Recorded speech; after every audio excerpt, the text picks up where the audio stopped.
Boutique bijoux d'or Mossi Elengi. Boutique bijoux d'or Mossi. Voilà, couleur riche. Boutique bijoux d'or Mossi. Boss, voilà, couleur riche. Boutique bijoux d'or. Boutique bijoux d'or Mossi Elengi.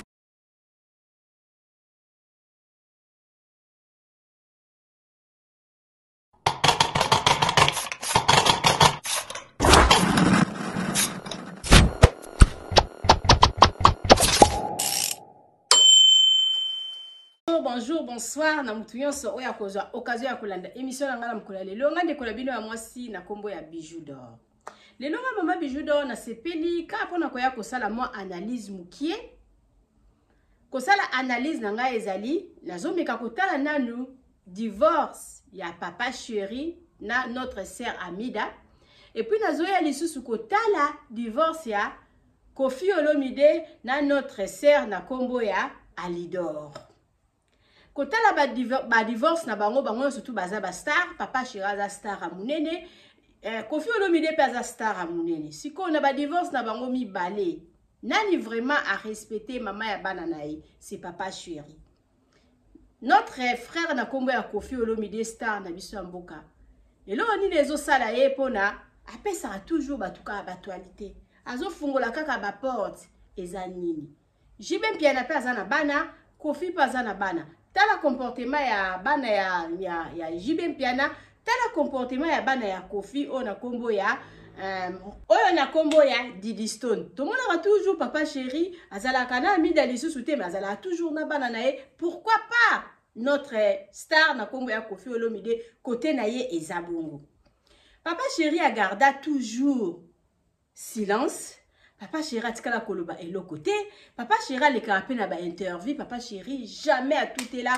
Amida Bordure, jamais a tout est là. Oh Daïda, oh Soki Soraya Babordure. Papa chéri a toujours na ba maîtrise. Est-ce que papa chéri linga te? Papa chéri linga ba fi ebele. Papa chéri abimana ba danseuse na ye. Oh mokili eloba.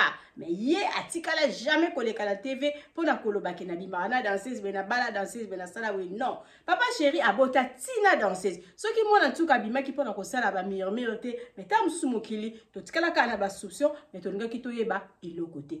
Na papa chéri na Koffi na laza ko se comporter malamu pona envers ba mama ya bana na bango. Ngala koloba papa chéri merci beaucoup bravo nandenge bo sala divorce nandenge bo separa na Amida mais au garda silence na yo o pesa toujours moi si na yo respect moi si na yo muto abala officiel mais otikala jamais kobima koya kobetela ye ba bordi otikala jamais kobima koya ko chrétien na ba TV ya Koffi Olomide ezanini Koffi Olomide aza ko dia ko beta ba bordi interview auti ko sala mikolo oyo pona koya ko lobake mwasi na ngai madame na ngai mokini mobimba toyebaki alia donc nga pona nga na mona ki ke ça ezalaki nango vraiment l'importance te pona koya ko loba ba détail wana nyonso tout vraiment coup de chapeau na papa chéri parce que o memela divorce na yo malam confiance fungola ba porte mama Bijoux alobi tala ndenge batu bakomi koya koloba n'importe quoi na ye lisusu ko pesa lisusu oyo etali ba journaliste oyo etali ba journaliste oyo etali ba ndeko na ngai oyo to sala kala bango émission moko na ba analyse tozo sala ba analyse mususu ezo leka vraiment trop fort ezo leka dur ezo ko salir kaka Koffi te mutu aza koya koloba ke mama Alia abotana interne mutu aza koya koloba ke mama Alia abimana boye mama Alia Didi Stone azala amona ya Koffi Olomide te tango lobi déjà likamba bongo o salir kaka Koffi Olomide te o BBC réputation ya Alia o BBC réputation ya Didi Stone na ba âge na ye mutu moko abimana TV aloba ke ozala kamona interne o BBC lisusu na mutu oya kufa ndeko na biso ya mwasi na kombo ya mama na kombo ya Manike na lingaka ye trop mais je sais pas ce que ça la ba conseiller je sais pas ce qui avant aloba makambo mususu a raisonnaka makambo mususu ça vraiment ba vie privée à batu et ça vraiment ba vie privée à batu et loba mangana ndenge obiso to loba raté et ça ozana ba preuve ozana ba preuve ndenge nini parce que mutu ayebaka mwana mutu ayebaka papa ya mwana ezala kaka mama Hein? Tant maman Ali a bandé tam suko déconner na mutuana c'était pas là. Hein? Donc tout tika koyaka ko bebisa ba réputation ba tout na niveau. Tout tika koyaka ko lobara ba bêtise oyo mususu. En tout cas et donc et méritera te na biso bana ya nzambe to lobaka ba biloko aboyi. Kofi Olomide na vidéo wana koki ko silika Alia Rosala mais contente Didi Stone a resepela te. Pourquoi? Oluka guerre kaka boyo moko ovandi koloba n'importe quoi ozali na ba preuve okobeta ba bordure kosala nini tomi lukela ba problème biso moko en tout cas biso bande kwa basi bato tozo meka kosala ba analyse toyeba ba analyse nini tozo sala to meka kokota vraiment na ba vie ya batu makasi boete parce que ça fait mal nazoti la bino ndeko langa ya mwasi na kombo ya manike bino moko boyoka ye na ndenge alobaki ke Didi Stone nazamona ya Kofi Olomide te ye moko lisusu aye lisusu kosala video lisusu alobi ke yo pota soki ya munoko Didi Stone mwana ya Kofi Olomide Didi Stone boy mais finalement au juste mutu moko alobi la biso deux versions to kolanda oyo wapi biso toyebi kaka ke Didi Stone mwana ya Kofi Olomide mutu asala Didi Stone sa Kofi Olomide mais Didi Stone alingaka azala oye azate Kofi Olomide malgré abotami na ba talent na ye avec appui ya papa na ye lelo akomi Didi Stone akomi notre star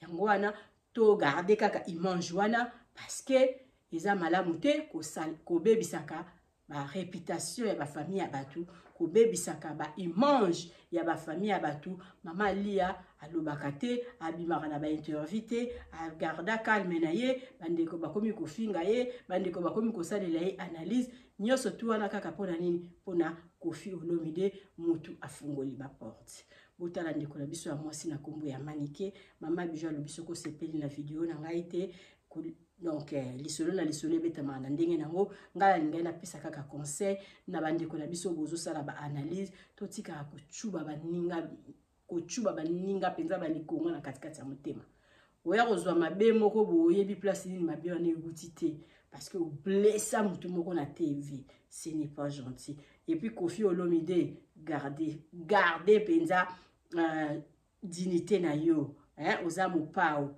mwasi na yo mama ya bana na yo abotelo bana misato c'est pas facile akoma ex mais pesa y respect eza na babiloko mususu kolobara na yo te parce que ça sert à rien biso surtout mokili mobima toyebi ke Sindi Lekiande aza mwasi na yo pour le moment mais ezali obligé te eza obligé te ya koya ko bebisaka réputation ya Alia parce que aboteli bana azalaka kaka na mabe na mabe te malamu pe ezala pendant bataro bovandi na ye ozalaki pe comment je peux dire ozalaki pe kaka na mabe te ba meilleur pe bandaki kozala yangwana osalela ye banzembu nyonso tu oyo ya kitoko surtout ya alidor wana oyo sala eloba makambo ebele na kati divorce na bino donc biso toyebi te euta na nini comportement na yo en vis-à-vis na biso ba fanatique na yo tozo sepela te Kofi Olomide garder souffle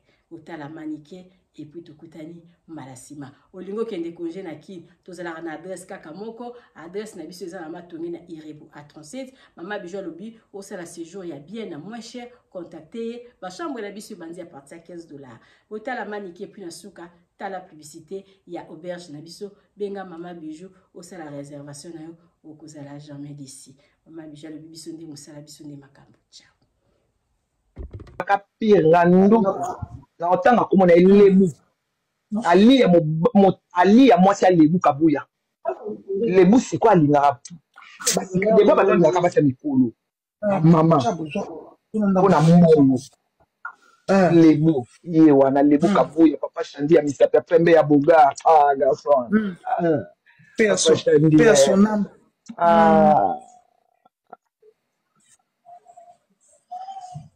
yango momoni ntango na bima prison na esi kofina na deuxième bord soki na obeta mbalo naesaki na deuxième bord so moki na obeta ayebaki ke nayebi entre ye na Ali abaa na secret Ali alargela yango boye nalingi te na mwana nanga aza intey nabonanga Si vous m'avez dit que bon dit na solo zo batanga na yoko na Afrique du Sud na bana ya kofi nyonso mwana ni na amuna azaki ça Didi na modidi azana kitoko na emoko boye kofi boye te quoi doit faire vilain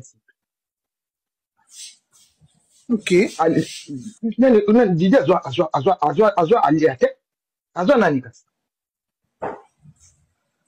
azwa kofi akokana aliate akokana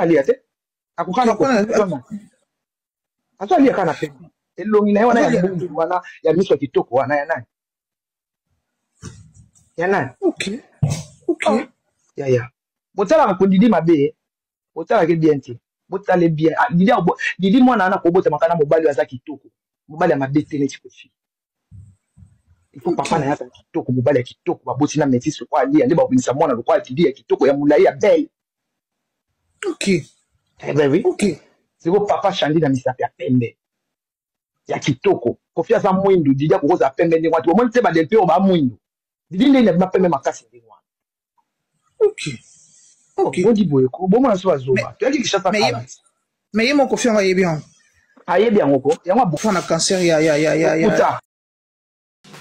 Didi aza rival na yo kofia ko bayaka Didi te kofia ko linga kaka Didi tina suka ya mokili po aza enfant chéri na ye na bana nyonso kofia bota mono alinga koleka Didi azate soki kutu ali azaka mama na Didi te mais ye mo pasa ela Didi zuwa tout doit non mona kofi ba vidéo atambolaka na Didi azaka na Didi partout yo so yo kab di papa na mwana taba swani ndenge nini ezali makila ya mino atobwaki ndambu omela ndambu o baluba ba masha mameno on doit comprendre le sous-souté. O comme qu'on s'acharne sur Didi pourquoi? Otiki Alia, ozo Alia mbali na e. Lil Mosinjo. Ozo Alia mbali na e Lil Mosinjo atayu moko. O comme suna bana. Hein? Siko otiki boli, siko omoni na li simbite Lil Mosinjo, OK susu. O comme suko yiba bolingo ya bana. OK nanda ko longol ba photo ya bana nyonso. O comme ko tina minu ko kota ba biloko wana te. Ce qu'elle fait à Didi, elle va faire ça chez toi. Ne te mêle pas de ça. Ya Mariam ko linga minu akote ba salité wana te. Moi si on a ko manipuler minute. Ya Mariam atayo moko. Moi si on a ko manipuler minute ataka Didi. Didi aza minu za yana Didi. Minu za yana Didi. Ndenga lelo atande nini ngana ya Mireille atato soane atato bunda atato sali nini. Neti ngana internet babi kina linga ya Mireille mingi. Comment sobo omuta ozo linga ko yango Didi aza rival na yo. Serait-il possible que vous puissiez arrêter ou du moins doser les surinterprétations et les mauvaises analyses? Voilà. Est-ce que c'est possible d'arrêter de maxer, genre littéralement? Vous êtes tout le temps là à base de ouais, elle a posté ça, donc ça veut dire que qu'est-ce qu'elle veut nous faire passer comme message? Ah, elle est là-bas, donc ça veut dire que ouais, mais c'est sûr que ouais, non. Et des fois les choses ne sont juste pas deep, vraiment. Vous partez en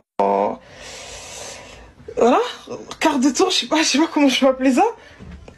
Pour rien, genre, c'est-à-dire qu'il y a juste rien. Mais vous êtes là, ouais, ça veut dire que, ah ouais, non, mais elle a posté ça, ça veut dire que tu veux récupérer, Non, les gens vivent. En fait, c'est aussi simple que ça. Les gens vivent leur vie. Si moustiller, s'agiter pour si peu, à chaque fois, littéralement. Et je trouve ça même flatteur, en fait, parce que voilà, les gens ont un réel intérêt envers ma personne et ce que je fais. Puis c'est le game, c'est bon bref, on est habitué, c'est comme ça. Mais il y a une autre partie de moi qui trouve ça Bonjour la famille, Mama Bijou nae ko présenter bino appartement la biso o ezala canaré des chaussées to benga kango appartement numéro 1. Appartement la biso numéro 1 oyo ezali na chambre, salon, cuisine. Toza na chambre, salon, cuisine. Donc appartement la biso eza propre makasi. Donc o bozomona eza na salle à manger. Bakiti nango yango yo. appartement la biso eza nango na prix moko ya makasi te. Mama Bijou alobi benga ye osala réservation ya appartement oyo bozomona ndenge ezali propre. Tokota na katikati ya salon oyo eza chambre nango. Chambre nango yango yo omoni ba regale wana tosali okoki koya na biloko ofungoli otandi biloko na yo awa. Donc lit nango eza nango lit ya 2 personnes. Eza vraiment munene makasi te, mais eza vraiment ça va passable pour na 2 personnes. Eza la climatiseur. Chambre na biso yango yo. Tokota totala toilette nango. Toza la douche na biso douche debout. Oboni toilette yango wana, place à koboser yango yo. Donc appartement, chambre, salon, cuisine. Tozo ke disco koluka. Cuisine nango vraiment eza propre makasi, eza pona bino bato bozotala pona babone ya Mama Bijou ya bato mopesanga confiance boya na appartement oyo, appartement numéro 1. Mama Bijou alobi bokozala jamais dessus totala siko cuisine nango. Tokoti na cuisine na biso oyo ya appartement na biso oyo tobengaka appartement numéro 1. Toza na congélateur. Totia yango wana pona bino. Toza na frigo. Toza na cafetière. Et puis toza na réchaud ya 4 plaques. Cuisine na biso eza munene makasi. Botali eza na espace. Cuisine na biso yango yo. Okoki pe kotia bakiti awa. Ovandi ozolamba okozala jamais dessus. Omoni cuisine na biso yango yo. Eza wana po na bino.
appartement numéro 5, c'est ça. Appartement numéro 5, hein. Oh, maman déjà le bataille, ça n'a pas chambre simple, hein. La chambre la biso simple, la chambre moko ya monene. Chambre la biso simple ya ngoyo. Chambre la biso simple, toza na télévision. Eza climatisé. Climatiseur ya wana. Toza na frigo. Mbetu na biso ya ngoyo eza lit ya 2 personnes. Totiaka mwa kiti moko awa. C'est pour lingi wa mesa ba otiela au table awa. C'est pour lingi ba longola kiti oyo yo kaka. Appartement la biso yango eza propre makasi. Eza appartement ya $20 par jour. Donc chambre simple, il y a 2 personnes. C'est pour lingi boko ta 3 kaka bino parce que espace eza monene tokoki kotia moi éponge awa na se. Et puis na tongo bolongoli éponge. Appartement de $20 par jour. Chambre la biso eza très propre, eza très classe. Maman déjà le but, pour ça la confiance, vous allez jamais ici. Tout ça que vous n'avez pas pour la bino, pour la bosse la séjour la bino ya malam. Pour ça la séjour ya malam un appartement la biso, appartement bidor, bijou d'or. Et ça la matongé na Irebu A37, où eza chambre simple, tout ça rappelle la chambre salon cuisine, tout ça appelle la 2 chambres salon cuisine. Maman déjà le but bon confie na biso. Beaucoup à jamais d'ici. Ah, il y a surtout qui toko. Contactez-nga. Na numéro ekobima wana. Benga maman bijou ça la réservation à place na yo parce que la place na biso mingi ezala toujours occupée. Appartement au bozo mona soki lingi comme 2 chambres. Toza na porte moko eza caché to bomba yango. Toko fungola et puis to koti na chambre, salon, cuisine. Oyo ebimaka chambre simple eza na $20. Soko lingi complet na onyo surtout na tokende na ba $50 chaque jour. Mais maman bijou le biko banga prité benganga au la réservation à place na yo kozala jamais dessus. À partir ya ba 3 mois tokitisa ba appartement na biso makasi. Appartement ozo mona ya $20. Soko kozala la partie ya ba 3 mois 90 jours. Tokozela yo na $15 par jour na appartement oyo. Contactez Maman Bijou Nazawana pour Nabino 24 heures. Bye. Appartement numéro 7 Angoya. Moi véranda awa, on retient moi deux kiti. Moi balcon Angoya Angoya appartement numéro 7. À ce jour Nabino Nyon surtout. Na maboka Maman Bijou, Maman Bijou le lui contacter nga ça la réservation appartement oyo. Au Kozala jamais de si. Ah, quitte à 2 personnes. Hein. On retient moi quitte à 2 personnes. Salon Moussou Peza, Namupanzi, salon Yangoye. Salon Yangoye. Ah, bon, on est zati, kuna. Il faut qu'on vende. Beaucoup qui vendre dans la ville. L'appartement la vie sur tous les alliés, les apona. Pour la bino, ils ont $15. Ce que vous avez, mais la toujours à $10. Appartement numéro 4, Yangoye, numéro 3 Moutouazali et puis numéro 5 Yangoya Nasuka Moutouazali. Bye. Oui, appartement numéro 7 hein. Appartement numéro 7 na biso yango yo. On a déjà le biso andi makambo, biso andi musala quoi. Appartement numéro 7 sur le baka, chambre simple hein. Chambre la biso za lit à 2 personnes.